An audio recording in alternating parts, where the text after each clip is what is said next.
ఆ 12,000 జనవరి 26 నడేస్తా అన్నావు. మా వాళ్ళు గడియార కాడ కూర్చొని గడియారం టక్కుమన్న పల్ల సెల్ ఫోన్ చూసుకుంటారు. ఇగబడదేమో ఆ టిక్కు లేదు తక్కువ లేదు. ఈ పోరకు రాలే. మార్చి 31వ తారీఖు అని పెట్టిండు. మార్చి 31వ తారీఖు ఎందుకు పెట్టిండు ఎరికేనా? తెల్లారితేంది ఏప్రిల్ 1 పొద్దుగాల పెట్టి ఏమంటున్నాడు? ఏమి నమ్మినారా? ఏప్రిల్ ఫూల్ అంటున్నాడు దొంగ రేవంత్ రెడ్డి గారు. దానికోసమే మార్చి 31 పెట్టిండు.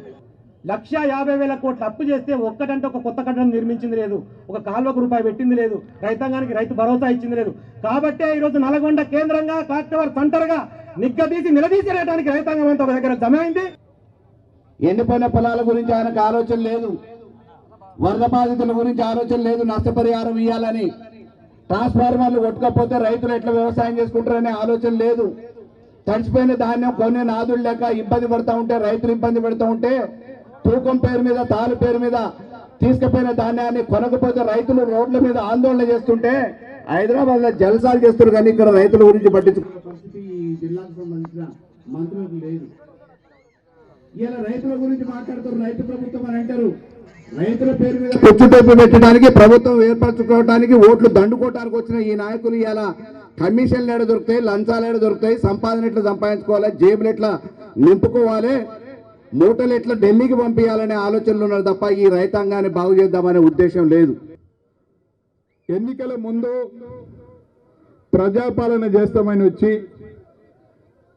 ఎన్నికల తర్వాత అధికారంలోకి వచ్చి ఈ ప్రభుత్వం రాక్షస పాలన చేస్తూ ఉంది.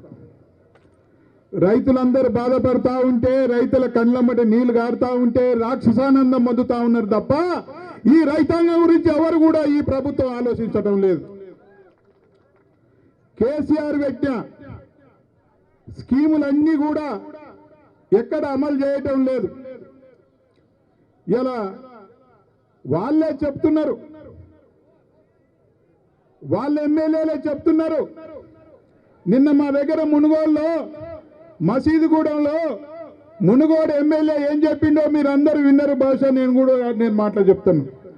ఏమన్నాడు? ఏ గ్రామం వెళ్ళినా కానీ మమ్మల్ని తిడుతున్నారా? ఏ గ్రామం వెళ్ళినా కేసీఆర్ గురించే మాట్లాడుతున్నారు, గొప్పగా చెప్తున్నారా? ఇక రైతు బంధు ఒకసారి ఇచ్చారు కానీ రెండోసారి బుడుకుల కింద పడ్డదా? ఇక మళ్ళీ ఇచ్చేటట్లేదు.